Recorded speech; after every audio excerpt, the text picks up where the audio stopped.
오늘 말씀의 제목이 뭡니까? 예수님을 바라보는 2020년. 오늘 말씀 2절에도 그러죠. 믿음의 주요 또 온전하게 하신 이인 예수를 바라보자.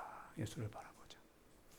예수를 바라보라고 하는 것은 예수님에게 목표를 정하라 하는 것입니다. 예수님에게 목표를 정하라. 예수님에게 목표를 정하는 저와 여러분들 되시기를 주님의 이름으로 축원드립니다. 미국의 사회학자인 이 폴 마이어라고 하는 사람이 있습니다. 이 사람은 사람을 성공한 사람과 그렇지 못한 사람으로 이렇게 구분을 해서 보고를 한 적이 있습니다. 이 보고서에 따르면요, 인구 전체 한 3% 정도가 크게 성공한 사람이라고 하네요. 3%. 그리고 10%는 성공한 사람. 그리고 이제 가운데 있는 한 50, 60% 정도는 비교적 여유 있게 사는 그러한 중류층이나 또 그럭저럭 생계를 꾸려가고 있는 사람들을 말합니다. 그런데 이제 이 사람이 이 마지막 맨 밑에 둔 27%의 사람은 다른 사람의 도움이 없이는 살아갈 수 없는 그런 사람들. 이게 전 세계적인 인구에 대한 어떤 표본 조사이기 때문에 한 27% 정도는 그렇게 살아가는 사람들도 있다고 합니다. 그리고 이 성공한 사람, 13%의 성공한 사람과 그렇지 못한 사람, 다른 사람의 도움이 없이는 살아갈 수 없는 사람 27%. 이 27% 이 두 부류의 사람을 이렇게 조사를 해봤더니 이 두 부류의 사람에게는 공통점이 있었다는 거예요. 뭐냐? 목표를 정한 사람과 삶의 목표를 정한 사람과 그렇지 못한 사람의 공통점이었다는 것입니다. 삶의 목표를 정하고 그 목표를 향하여서 열심히 뛰어가는 사람은 그래도 비교적 어떤 성공한 부류에 드는 그런 사람들이 많았다는 거예요. 그런데 27%의 사람들은 목표 없이 그냥 그날 목적의식 없이 살아가는 사람들, 이 사람들은 그렇게 어떤 수준이 낮은 그러한 곳에서 살고 있었다는 것입니다. 그래서 이 보고서의 요점은요, 삶의 목표를 세우라 하는 겁니다. 이 사역자가 주장하는 것은 삶의 목표를 세우라. 목적을, 의식을 가지고 살아가라 라고 하는 것이 주요 내용이었습니다. 하나님께 사랑하시는 우리 동명의 성도 여러분, 2020년 한 해가 시작되었습니다. 지난 한 주간 동안 어떻게 사셨습니까? 이 2020년에 새해가 시작됨에 있어서 여러분들은 어떻습니까? 삶의 목표가 세워졌습니까? 삶의 목적이 정해져 있습니까? 물론 세상의 목표는 잘 세워져 있는 줄로 믿습니다. 육적인 목표는 잘 세워져 있을 것입니다. 그렇다면 영적인 목표는 어떻습니까? 영적인 목표 잘 세워져 있습니까? 저는 우리의 영적인 목표가 잘 세워져 있을 수 있기를 원합니다. 물론 육적인 목표도 좋습니다. 육적인 목표도 필요하지만 그것보다 먼저 우리의 영적인 목표가 잘 세워져 있기를 원합니다. 왜? 요한 3서 1장 2절에서는 이렇게 말씀을 하거든요. 사랑하는 자여, 내 영혼이 잘됨 같이 너가 범사에 잘되고 강건하기를 내가 간구하노라. 뭐가 먼저 나옵니까? 영혼이 잘 되기를 원한다는 겁니다. 그리고 영혼이 잘 되는 자에게 범사가 잘 되고 강건해진다 하는 것입니다. 우리가 육적인 목표를 세우는 것도 중요하지만 삶에서 어떻게 살아가야 될 것인가, 2020년 동안에 이 계획도 중요하지만 그것보다 중요한 것은, 그것보다 우선돼야 될 것은 우리의 영혼의 목표, 영적인 목표다 하는 것입니다. 영적인 목표가 잘 세워지는 저와 여러분들이 되기를 원합니다. 그래서 그 영적인 목표가 뭐냐? 오늘 말씀의 제목이 뭐냐? 예수님을 바라보는 2020년으로 정했습니다. 예수님을 바라보는 2020년. 예수님을 바라보는 한 해가 되시기를 주님의 이름으로 축원합니다. 자, 그렇다면 예수님을 바라보기 위해서 우리는 어떻게 해야 되느냐? 어떻게 해야 되느냐? 옷을 바꿔 입어야 한다 하는 것입니다. 옷을 바꿔 입어야 한다. 오늘 말씀은요, 이 달리기에 대한 말씀입니다. 달리기를 매개로 해서 우리의 신앙생활에 대하여서 이야기를 하고 있습니다. 당시에는 이 스포츠가 유행하던 시절이었습니다. 스포츠. 그 중에서도 달리기는 빼놓을 수 없죠. 우리가 운동장을 영어로 스타디움이라고 하잖아요. 이 스타디움이라고 하는 것도 200m 트랙을 이렇게 설명하는 단어입니다. 그래서 당시에 이 운동은 체육대회는 달리기를 빼놓고 요즘도 마찬가지잖아요. 400미, 100미, 마라톤, 달리기를 빼놓고는 말할 수 없는, 생각할 수 없는 그러한 게임이었습니다. 그래서 오늘 말씀에서 이 히브리 기자는 우리의 신앙을 달리기에 비유해서 이야기를 하는 거예요. 1절에 보면 그러죠. 이러므로 우리에게 구름같이 둘러싼 허다한 증인들이 있으니 모든 무거운 것과 얽매이기 쉬운 죄를 벗어버리고 인내로서 우리 앞에 당한 경주를 하며 그러잖아요. 인내로서 우리 앞에 당한 경주를 하며 인생의 달리기를 잘하라 하는 것입니다. 인생의 달리기.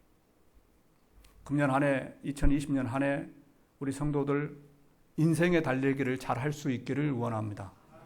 아울러서 신앙의 달리기도 잘할 수 있기를 주님의 이름으로 축원합니다. 그런데 오늘 말씀에 보게 되면 그 인생의 달리기를 할 때에 어떻게 하라고 하느냐? 모든 무거운 것과 얽매이기 쉬운 죄를 벗어버리라 하는 겁니다. 무거운 것을 버리라 하는 것입니다. 그래서 이 말씀은 우리가 달리기를 할 때 필요하지 않는 것은 버리라 하는 것이에요. 요즘에는 이제 달리기 하시는 분들 많죠. 다이어트를 위하여서 달리기를 합니다. 날씨가 추움에도 불구하고 달리기를 하는 사람들이 있습니다. 그런데 그 달리기를 하는 사람들의 공통점이 있죠. 공통점은 무거운 것을 벗어버린다는 것입니다. 얇은 옷을 입고 달린다는 거죠. 달리기 선수들이 패딩을 입고 달리면 달리기를 할 수 있겠습니까? 아니죠. 그런 것들 다 벗어버리고 가벼운 옷차림으로 달리기를 합니다. 그래서 의료업계에서도요, 운동선수의 몸을 가볍게 하기 위하여서 여러 가지 신소재를 개발하죠. 인체공학적인 옷을 개발해서 운동선수들이 더 빠른 시간에 목표 지점에 도달할 수 있도록 그렇게 개선을 합니다. 그런데 그렇게 달리는 이유가 뭐냐? 방해되는 것들을 다 벗어버리기 위해서 그렇게 달린다는 것입니다. 우리의 인생도 그렇습니다. 우리 인생도요, 믿음의 경주를 할 때에 방해되는 것들은 모두 벗어버려야 할 줄로 믿습니다. 내가 신앙생활하는 데 있어서 방해되는 것들은 벗어버려야 할 줄로 믿습니다.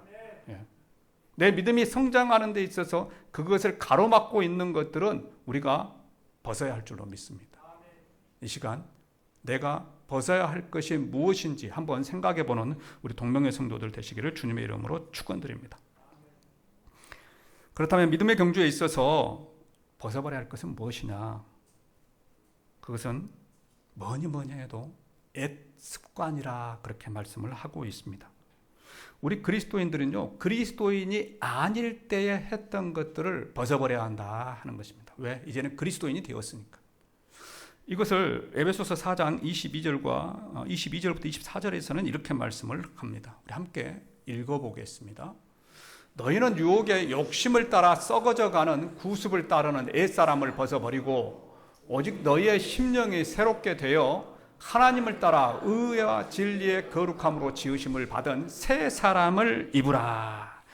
여기 보게 되면 그러죠. 욕심을 따라 썩어져가는 구습을 따르는 옛사람, 구습을 따르는. 이 구습이라고 하는 것은 옛사람, 예수님을 알지 못하던 때의 그러한 우리의 모습이라는 것입니다. 그래서 예수님을 알지 못하던 때의 그 좋지 못한 습관들은 이제 버리라는 것입니다. 새 사람이 되었으니까. 성도 여러분, 예수님을 믿기 전에 잘못된 습관들이 있었다고 한다면 그것을 벗어버리는 한 해가 되기를 원합니다. 그렇게 하는 것이 심령이 새롭게 되고 그것으로 인하여서 우리가 새 사람이 되기 때문입니다. 우리나라 도둑 가운데 이 조세영이라고 하는 사람이 있었죠. 조세영.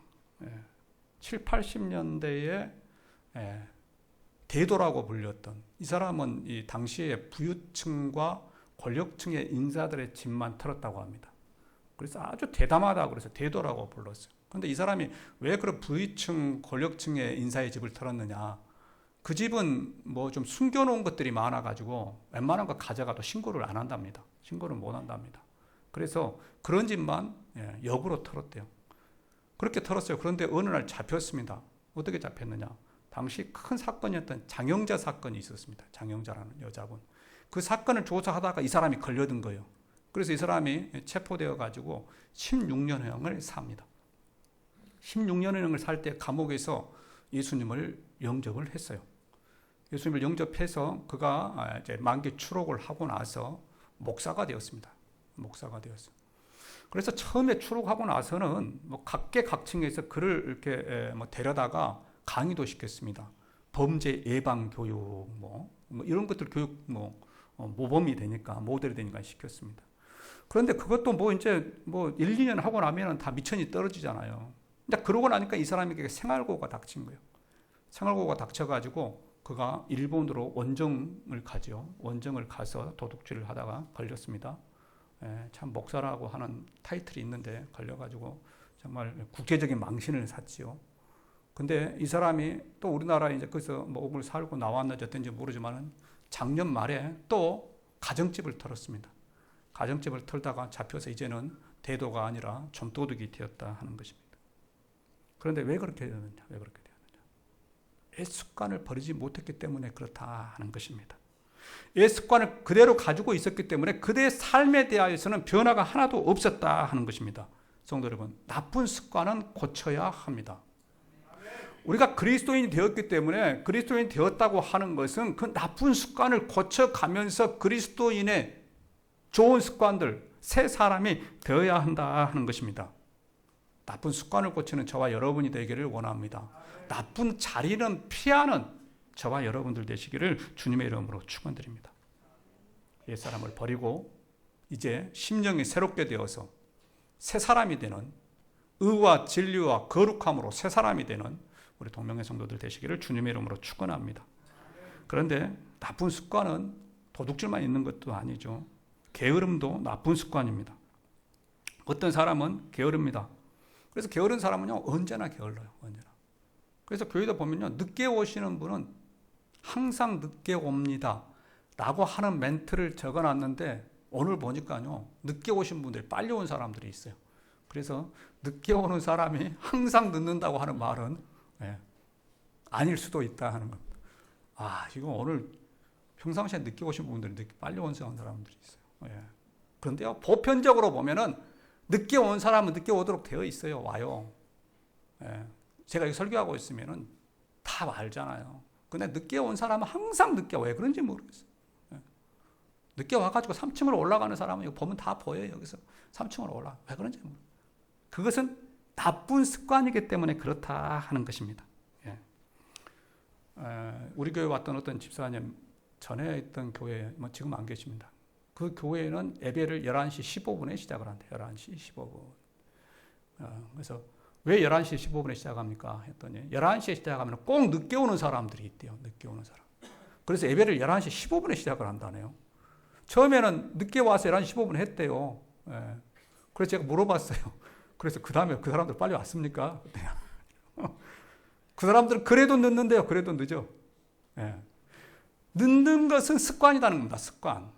아무리 시간을 15분, 30분 늦춰도요. 그 사람들은 늦도록 되어 있습니다. 그 사람들이 빨리 오지는 않습니다. 성도 여러분, 게으름도 우리가 새해에는 버려야 될 덕목입니다. 게으름. 늦게 오는 그 습관을 고치는 저와 여러분들 되기를 원합니다. 또 거짓말하는 사람은 있습니다. 거짓말. 어떤 사람은요 예수님 믿고 나서도 거짓말합니다. 입만 뻥끗하면 거짓말을 해요. 이런 사람은 신뢰가 안 되죠. 신뢰가 안 됩니다. 이것도 우리가 고쳐야 합니다. 예수 믿었다고 해서 그냥 저절로 고쳐지는 것 아닙니다. 고쳐진 거 아니에요. 예수 믿고 나서 나의 의지로 인해서 그것을 고쳐야 한다는 것입니다. 어떤 사람은 또요 남 흉보는 것이 습관에 되어 있는 사람이 있습니다. 이 사람은 다른 사람 흉보는 것을 재미로 알고 삽니다. 여러분들 아니고 세상에 사는 사람들. 그런데 이런 사람들은요 역지사지를 생각해야 돼요. 내가 다른 사람을 흉보면요 그 사람이 나를 흉본다고 하는 것을 생각해야 합니다. 그래서 이런 것도 우리가 버려야 될 덕목입니다. 또 어떤 사람은 술, 담배가 습관화되어 있고요. 또 어떤 사람들은 도박하는 것이 습관화되어 있습니다. 성도 여러분, 2020년에는 이 모든 것을 다 버리는 저와 여러분들 되기를 원합니다. 이 모든 것을 다 버리는 저와 여러분들 되기를 원합니다. 두 번째로요, 믿음의 경주를 잘하기 위하여서는 인내가 필요하다는 겁니다. 인내가. 오늘 말씀 1절 하반절에 보면 이렇게 이야기를 하죠. 얽매이기 쉬운 죄를 벗어버리고 인내로서 우리 앞에 당한 경주를 하며 인내로서 마라톤 선수가 잘 달리기 위하여서는 반드시 필요한 게 있습니다. 그것은 인내입니다. 인내. 마라톤은 42.195m죠. 42km입니다. 이것을 100m로 환산을 해보면요, 100m를 한 17초, 빨리 다니는 사람은 한 16초, 17초대를 뛰어야지만이 42km를 2시간 초반대로 갑니다. 여러분들 100m 달려보셨습니까? 웬만한 사람들 16초, 17초에 못 들어갑니다. 전심으로 달려야지만이 16초, 17초에 들어갈 똥말똥해요. 여러분들, 저는 못 들어가요. 그런데 마라토너는요, 그 속력으로, 우리가 전속력으로 달리는 그 속력으로 42km를 달려간다니까요. 심장이 터질 것 같다는 것. 심장이 터질 것 같은 고통이 온다 하는 것입니다. 그래서 마라토너들이 42km를 달리는 데는 2번의 위기가 찾아온다고 합니다. 위기. 그것을 그들은 사점이라고 불러요. 우리나라 말로 사점. 죽을 사자를 써서 사점이라고 부릅니다. 그것이 10km와 37km에 있다고 합니다. 대부분 10km와 37km. 달리기를 해서 10km 정도를 달려가면 막 심장이 터질 것 같고 죽을 것 같아요. 그만두고 싶대요. 그만두고 싶어요. 그런데 그 시점만 딱 지나고 나면 언제 그랬느냐는 듯이 평온하게 또 달려진답니다. 그리고 마지막에 종점을 앞두고 한 5km를 앞두고 37km 정도 오면 또 한 번의 데스 포인트, 사점이 찾아온다는 거예요. 그만두고 싶다. 그런데 그것을 또 이겨내고 뛰어가는 자만이 결승선에 도달할 수 있다 하는 것입니다. 성도 여러분, 우리 인생도 그렇습니다. 우리 인생도 달리다 보면은요, 사점을 만날 수 있어요. 데스 포인트를 만날 수 있습니다. 어떤 사람은 건강의 데스 포인트를 만난 사람이 있고요. 또 어떤 사람은 사업의 데스 포인트, 또 어떤 사람은 직장의 데스 포인트, 또 어떤 사람은 자녀의, 물질의 사점을 만난 사람이 있습니다. 지난주에도 저는 그런 사람을 만났어요. 그런 사람. 회사가 어려움이 있어가지고 정말 죽고 싶다는 그러한 사람을 만났습니다. 그런데 우리가 그때 생각해야 될 것은, 그럼 우리 인생의 사점을 만날 때에 생각해야 될 것은 그 사점이 계속되는 것은 아니라 하는 겁니다. 계속. 밤이 계속되는 것은 아니라 하는 것입니다. 고통의 터널이 계속되는 것은 아니라 하는 것입니다. 반드시 그 터널에는, 사점에는, 밤에는 끝이 있다는 거예요. 끝이. 성도 여러분, 이번 주에 비가 계속 왔나요? 이번 주에 월화수 계속 비 왔죠. 참 징그럽게 비가 오대요. 그런데요, 그렇게 비가 내릴 때에도, 하늘에 먹구름이 있을 때에도 여전히 그곳에는 태양은 떠 있습니다. 태양은. 그것이 단지 먹구름에 가려서 보이지 않을 뿐이지 태양은 여전히 그 자리에서 돌아가고 있습니다. 우리 인생도 마찬가지입니다. 우리 인생도 때로는 인생의 사점이 여러 번 찾아옵니다. 여러 번 찾아와. 여러 번 찾아올 때에도 하나님은 언제나 그곳에 계신다고 하는 것을 기억하는 저와 여러분들이 되기를 원합니다.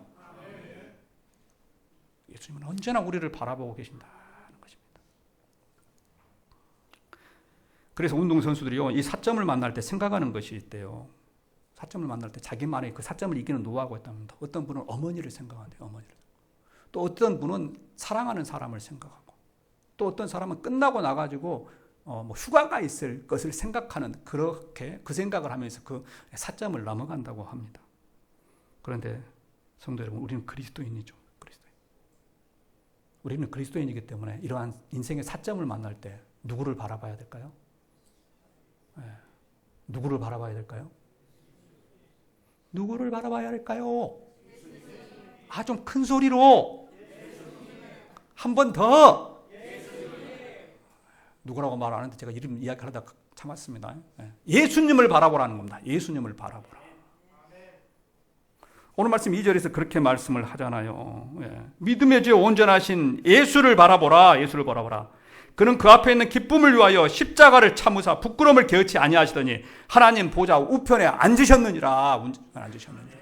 예수 그리스도가 하나님 우편에 계시기 때문에 그를 바라보면서 가면은 그가 우리를 환영해 준다.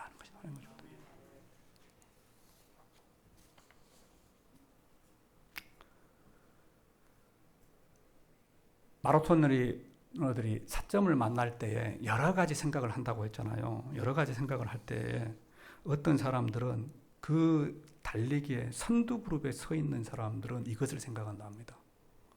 종점에서 나를 마주해줄 그러한 관중들을 생각한다는 거예요. 마라톤은 올림픽의 꽃이죠. 대부분의 체육대회를 하면 마라톤은 나중에 합니다. 맨 마지막에. 올림픽의 마지막에 하는 것은 마라톤이잖아요. 그래서 이 마라톤은 마지막에 종점이 그 스타디움에 있습니다. 운동장에서 테이프를 끊습니다.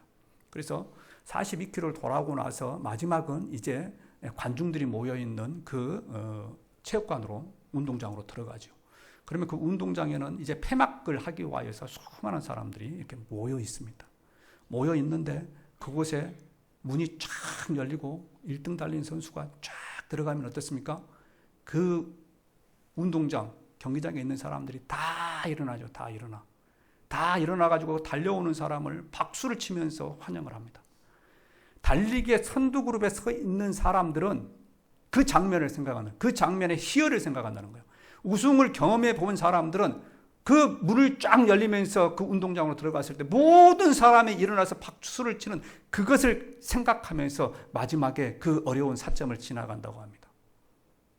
동명의 성도 여러분, 우리도 인생의 마라톤을 하고 있습니다. 신앙의 마라톤을 하고 있습니다. 그러나 그 신앙의 꼬린 지점에는 누가 서 있다고요?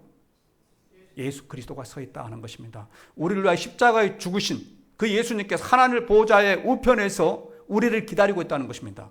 우리를 기다릴 때에 예수님만 나와서 기다리겠습니까? 아닙니다.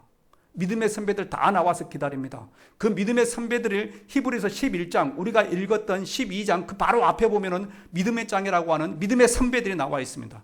아브라함, 이삭, 야곱, 다니엘, 엘리야, 엘리사. 이 많은 사람들이 예수님과 함께 저와 여러분을 맞이하고 있다는 것입니다. 그리고 그분들이 일어나서 우리를 보고 박수 친다는 것입니다. 그래서 예수 그리스도를 보고 인내하면서 달려가려 하는 것입니다. 동명의 성도 여러분, 지금 우리 삶 가운데 혹시 어려움을 당한 사람이 있습니까? 그 사점을 잘 이기고 마지막에 골이 나는 인내의 자리에서는 저와 여러분들이 되기를 원합니다. 히브리서 4장 15절과 16절 말씀해 보게 되면 우리에게 있는 대제사장은 우리의 연약함을 동정하지 못하실 리가 아니요 모든 일에 우리와 똑같이 시험을 받으신 이로되 죄는 없으시니라. 그러므로 우리는 긍휼하심을 받고 때를 따라 돕는 은혜를 얻기 위하여 은혜의 보좌 앞에 담대히 나아갈 것이니라. 담대히 나아가. 하나님 앞에 담대히 나아가라는 것입니다. 예수 그리스도 앞에 담대히 나아가는 것입니다. 그는 우리의 모든 어려움을 다 경험하신 분이시고 우리를 위하여 십자가에 죽으신 분이시기 때문에 그분 앞에 담대히 나아갈 때 그분이 우리에게 위로자가 되시고 우리의 보호자가 되신다는 것입니다. 이 말씀을 기억하는 저와 여러분들이 되기를 원합니다. 이야기 하나 하고 말씀을 맺겠습니다. 우리도 많이 들어봤던 이야기입니다만은 미국의 작가 가운데 나다니엘 홀손이라고 하는 사람이 있습니다. 우리 어렸을 때 이런 책 봤었죠. 큰 바위의 얼굴.